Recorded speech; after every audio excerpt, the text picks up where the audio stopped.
bring your hero section to life with this animation. All right, here I have a polygon shape and a transparent portrait. Let's go to the polygon shape and transform it to a component, then create two variants.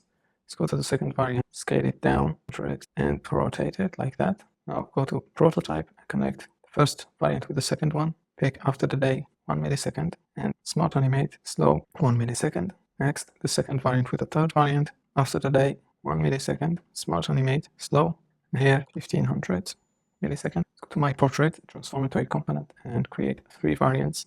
And the second image, let's scale it down inside my frame of the second variant. Now let's go to prototype and connect the first one with the second one. After the day 1 millisecond, and smart animate slow 1 millisecond. Next, connect the second with the third after the day, and smart animate slow and 15,000 or 1500 milliseconds.